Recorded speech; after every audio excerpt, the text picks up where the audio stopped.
A warm, luxurious mansion. The Christmas tree sparkles with ornaments, twinkling lights reflecting off polished surfaces. The sounds of holiday music and the laughter of a family fill the room. The fire crackles in the background. The camera pans over a family of 4 sitting together, surrounded by expensive gifts. Bonnie, in a soft but curious tone. It's Christmas Eve. The whole house smells like pine and cinnamon, the warmth of the fire mixing with the joy in the air. My family's gathered around the tree, each of us unwrapping gifts, our faces lighting up with every new surprise. My brother Noah, the older one, barely cares about the presents anymore. He's too busy with his phone, probably texting his friends. Mom and Dad, they're just happy to see us happy, I guess. But something's different this year. As the wrapping paper flies, something catches my eye.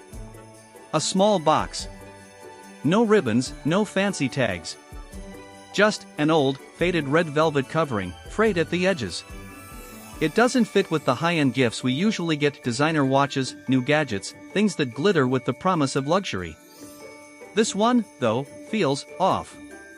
Bonnie reaches for the gift, her fingers brushing over the worn velvet, the box almost humming in her hands. She pulls it towards her. Bonnie, speaking softly to herself. At first, I don't even know what it is. A book, maybe. No card, no label.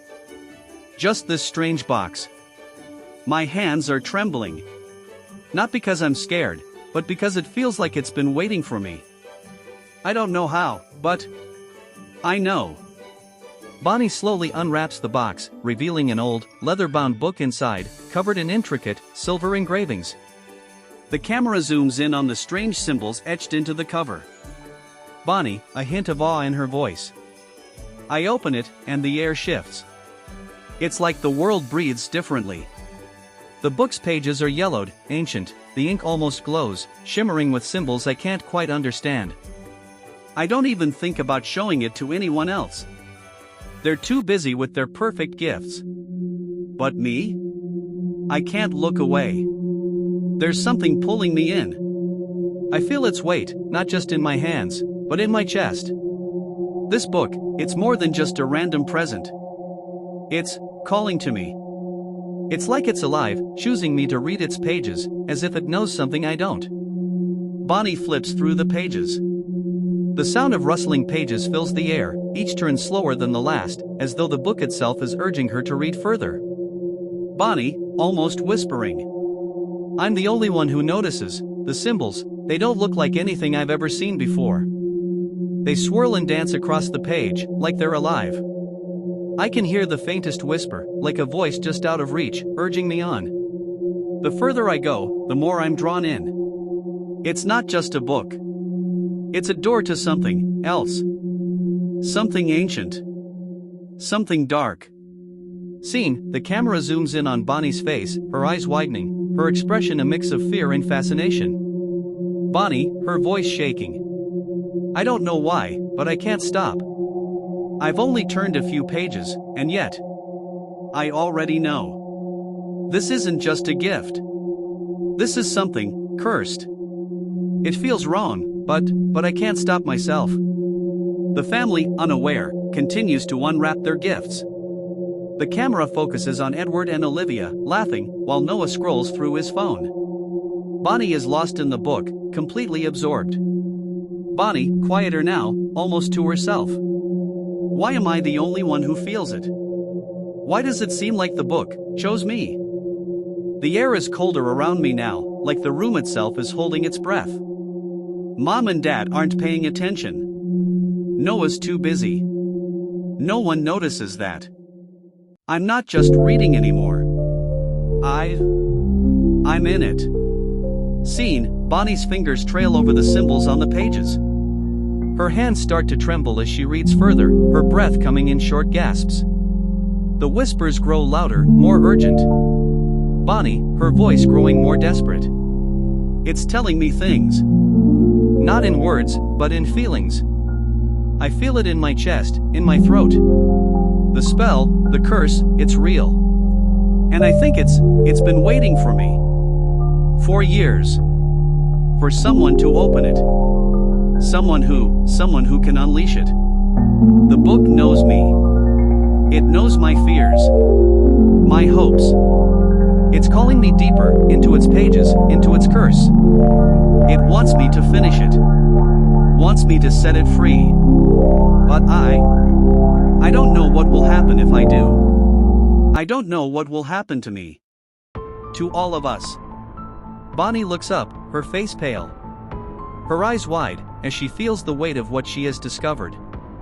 She slowly closes the book, but the camera lingers on the eerie glow coming from its pages. Bonnie, her voice trembling with uncertainty. I have to put it down. I have to stop. But I can't. Because once you open a door like this, once you've seen what's inside, there's no closing it. Not completely. And now, I'm not sure if I even want to. The camera pans out as Bonnie slowly places the book back into its box. The family continues to celebrate, oblivious to the growing darkness around them. The book sits, waiting. Bonnie, with a sense of dread.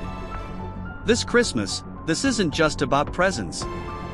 It's about a curse that's been waiting for me, waiting for someone to find it. And now, I've found it. The question is, what happens next? The origins of the book, they begin far from here, in a place forgotten by time. A village, so old that even the earth beneath it seems weary. Where the sun rarely touches, and the winds whisper secrets too dark to hear. And in that village, hidden away from the rest of the world, there lived a woman. Morgana. A dark, cluttered room filled with old scrolls, books, and strange artifacts. Morgana, a withered old woman with pale, sharp eyes, is hunched over an open book. The room smells of incense, herbs, and something else, something ancient. Bonnie, with an eerie calm. Morgana was not like the others. She was obsessed with the unseen, with the things that hide in the shadows and the cracks between life and death. Her hunger for knowledge was insatiable, and it led her down paths where no one else dared to walk. For decades, she pored over forgotten texts, ancient scrolls covered in dust, some so old that their very ink had faded to nothing more than a ghost of a memory. But Morgana, she saw what others could not. She deciphered secrets meant to remain buried. And in those secrets, she found the truth. Morgana, staring at a thick, leather-bound tome, her hands shaking as she flips through the pages. The camera zooms in on symbols that glow faintly on the page, the ink seemingly shifting as if alive. Bonnie, voice quivering. Morgana uncovered something terrible.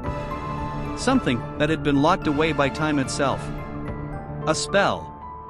An ancient curse that had the power to make the world sleep forever. Not a sleep like any other. No.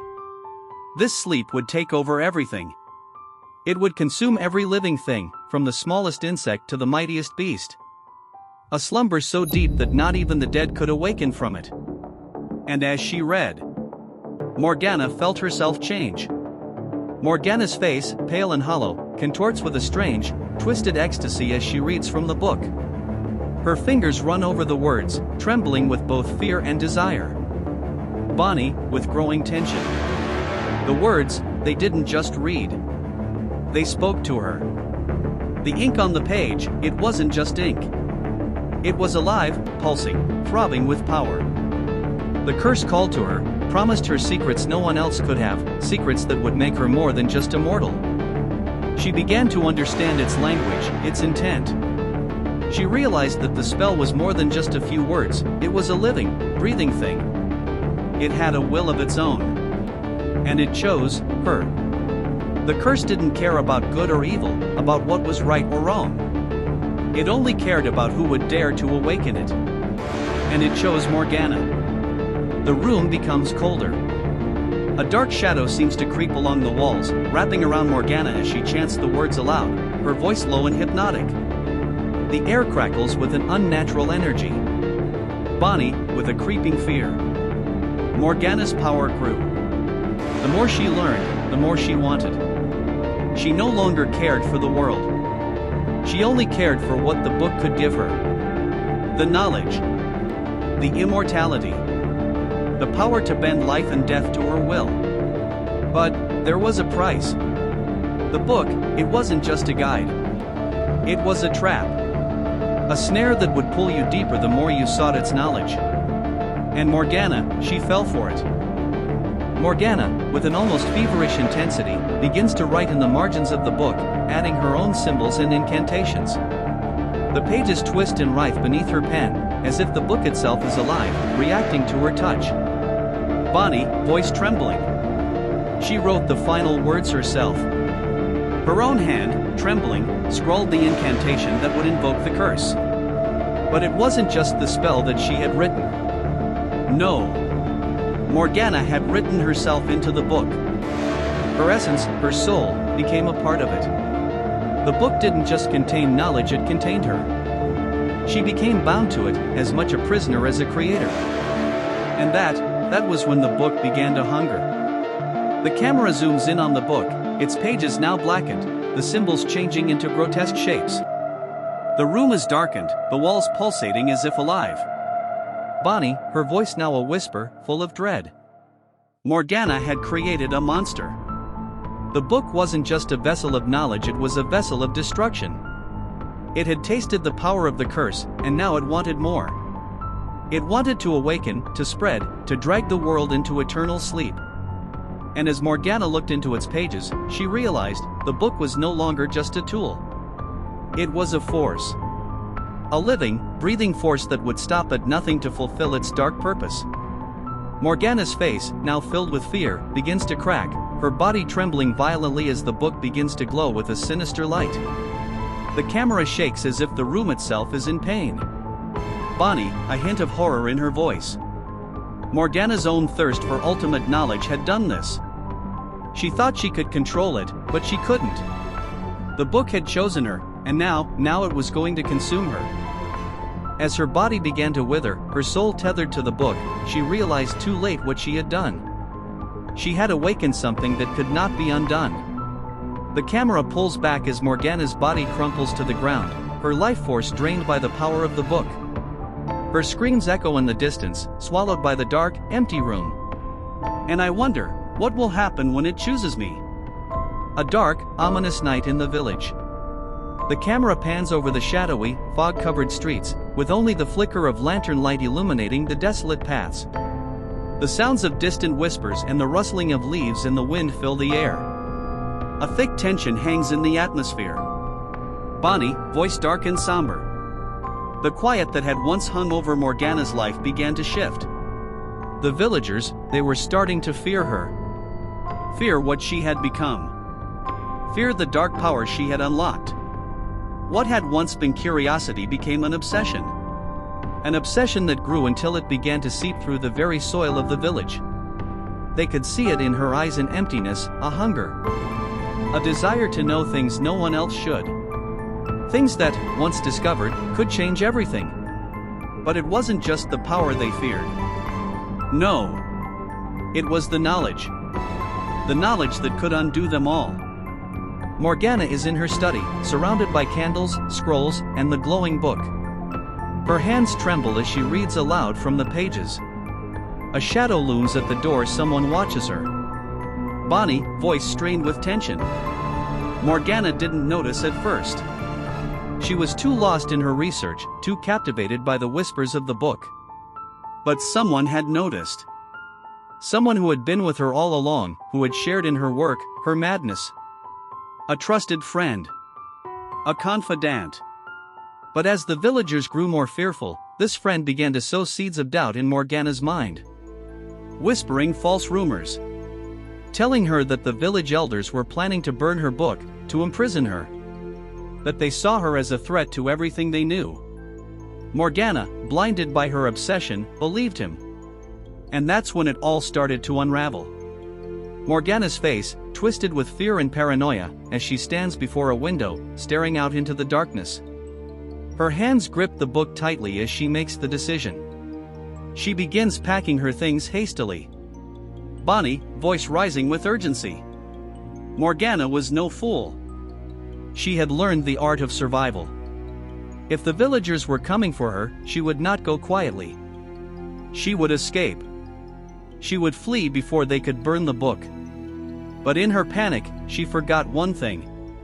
Her desperation made her blind. She didn't know it yet, but the very friend who had convinced her to run had already betrayed her. The rumors weren't just lies. They were a trap. The camera shifts to the village square, where the townspeople gather, whispering. There's an unsettling energy in the air. A group of villagers, armed with torches and pitchforks, moves toward Morgana's cottage. Bonnie, voice steady but filled with dread. The villagers, they weren't just afraid anymore. They were angry. The darkness that had been creeping into their lives had become too much to ignore. Their fear had festered into hatred. And soon, that hatred would find its target. Morgana had trusted them, let them in. But now, they were coming for her. Morgana is dragged from her home by the villagers, her hands bound by rope, her eyes wild with panic. She tries to fight back, but her movements are weak. The camera pulls back as they drag her through the village, past the silent, fearful faces of the townspeople. Bonnie, her voice heavy with sadness. They tied her hands, her feet. Bound her tightly, making sure she could not escape. The rock. The heavy, cold rock was placed upon her chest, a symbol of the weight they hoped would silence her forever. A rock that would bury not just her, but the curse she had awakened. And in their eyes, this was the only way to end it. To stop the curse, to stop the knowledge from spreading. They took her to the river, the same river that had whispered to her all those years ago. The same river that had been the silent witness to the darkness she had unleashed. The camera lingers on Morgana's face as she is thrown into the river. Her expression is one of finality, of dread, but also of resignation. The water closes over her, the surface rippling, but she disappears into the depths. Bonnie, voice trembling with sorrow. They threw her into the river. No ceremony. No final words. Just the cold, rushing water. It was the final silence. The world would never hear from Morgana again. They believed they had won. That they had destroyed the curse. But they were wrong. The camera pans across the villagers as they stand in silence, watching the river. The camera focuses on the expressions of fear and confusion on their faces. The scene is still. Bonnie, voice now full of dread. Her death became a legend. A tale whispered among the villagers for generations. A cautionary tale about the dangers of seeking too much power. Too much knowledge. About what could happen when you tamper with things beyond your understanding. But what they didn't know, what they couldn't see, was that Morgana's death didn't end the curse. It only unleashed it further. The camera lingers on the empty river, its calm surface now still and unbroken. The faintest ripple disturbs the water, as if something deep below stirs. The screen fades to black. Bonnie, voice full of eerie finality. And as the years passed, as the legend of Morgana's death turned into myth, the book, it waited. It waited for someone else. Someone who would open it. Someone who would unleash it again. The curse had only just begun. A moonlit night. The village is quiet, save for the distant crackling of flames. The camera pans over the ruins of Morgana's cottage, now nothing more than a smoldering heap of ash. The smoke swirls in the air, lingering like the memory of something lost. The camera slowly zooms in on a figure sneaking through the shadows. Bonnie, voice filled with intrigue and foreboding. Morgana was gone.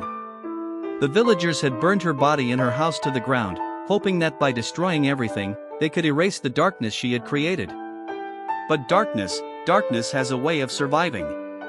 Long after the flames died down, long after the ashes had cooled, something else remained. Something far more dangerous. And that's when he came. A thief, cloaked in tattered clothes, slips through the remnants of the cottage. His face is shadowed, his eyes gleaming with a mix of greed and curiosity. He moves quickly, avoiding the smoke and rubble, as if the place itself is alive with a warning. Bonnie, voice low and dangerous. He was just a wanderer, a soul looking for treasure. A thief by nature, a man driven by the hunger for wealth and rumors. He had heard whispers of Morgana's powerful book, of its dark magic, and he saw nothing more than a prize to be claimed. He didn't care about the fire. He didn't care about the curse. All he cared about was what lay beneath the ashes. The thief moves cautiously to the study, a part of the cottage untouched by the fire. He pries open a floorboard, revealing a hidden compartment. Inside lies the book, its cover cracked but still radiating an eerie, otherworldly aura. Bonnie, voice growing more ominous. And there it was. Hidden beneath a false floorboard, forgotten by time, the very thing Morgana had spent years guarding. The book, bound in leather, covered in strange symbols that seemed to pulse with a life of their own. The thief didn't know it yet, but he had just stumbled upon something far more dangerous than gold. The thief reaches out and picks up the book, holding it with reverence, not knowing the price he is about to pay. The camera zooms in on his hand as it closes around the book. A faint pulse of light flickers from the pages. Bonnie, voice laced with irony. He thought he had found treasure. To him, it was just a book, an object of power, a prize to sell for a small fortune. Little did he know, this book was the treasure, and it was far more dangerous than any gold or jewel. He thought he could control it. But the book had its own plan. The thief, now carrying the book, walks through the ruins of the village, unaware of the weight of what he carries. The camera follows him as he leaves the village and travels through forests, across towns, and into dark, hidden corners of the world. Bonnie, voice tightening with suspense. The thief carried the book with him, moving from place to place, thinking he could sell it, barter it for wealth. But each time he tried to hand it over to someone else, each time he thought he could rid himself of it, the book refused. It rejected him. Rejected everyone. The book chose its owners. And when it didn't choose someone, it marked them. Left behind a trace, a haunting reminder of its presence. The thief attempts to sell the book to a wealthy merchant, but as he hands it over, the merchant recoils, horrified. The thief's face twists in confusion as the merchant runs away. The book pulses ominously in his hands. Bonnie, voice full of creeping dread. One by one, the people he tried to sell it to recoiled. The book's power was subtle at first, an unsettling feeling, a whispering voice, a sense of dread, but it grew stronger. Each failed attempt to pass the book on left a mark on the thief's soul. A shadow that grew darker with every passing day. The book's curse didn't strike all at once. No. It waited. It bided its time. And by the time the thief realized what he was dealing with, it was already too late. The thief's face grows gaunt, his eyes hollow. He looks into a mirror, and for a brief moment, his reflection isn't his own, it's something darker, something twisted.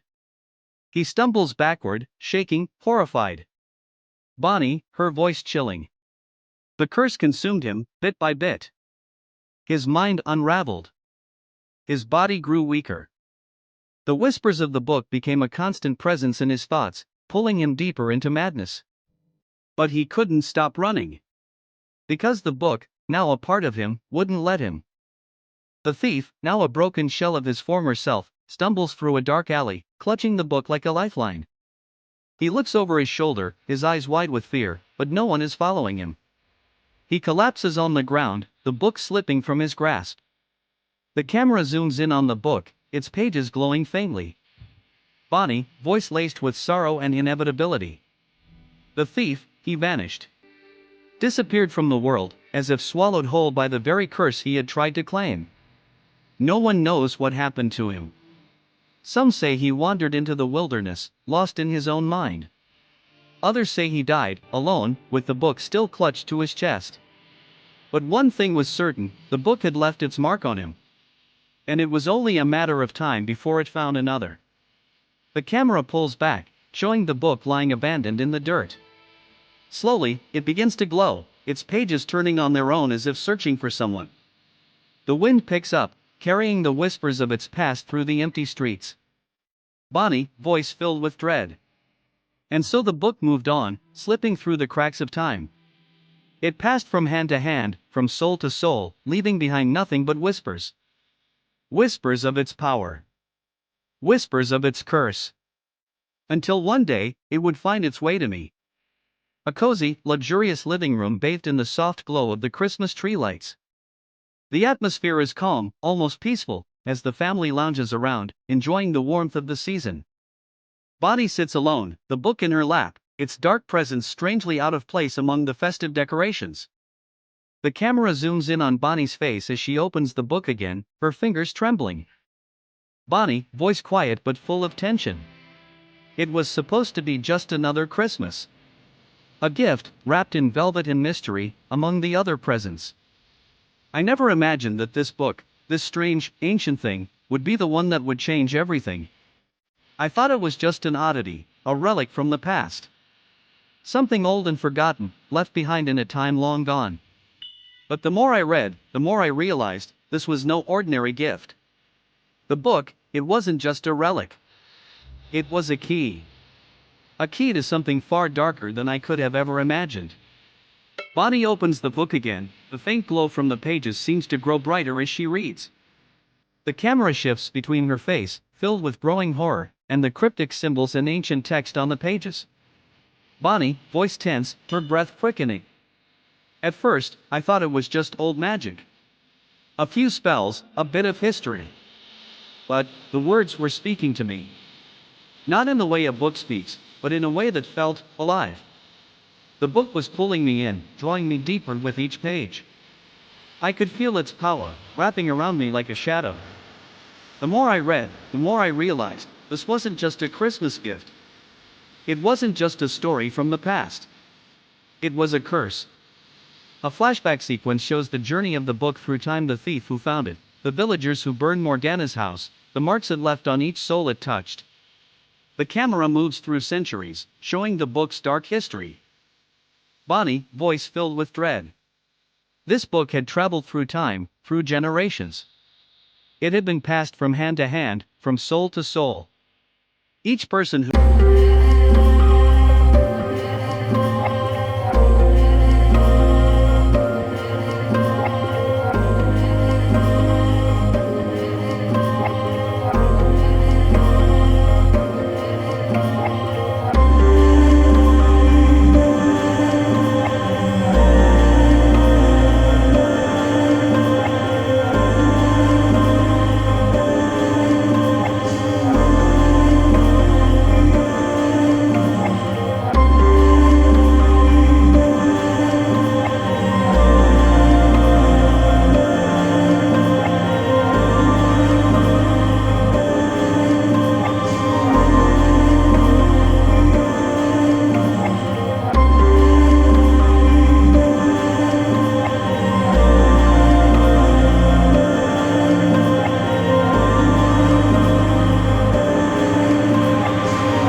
it's not just tied to me.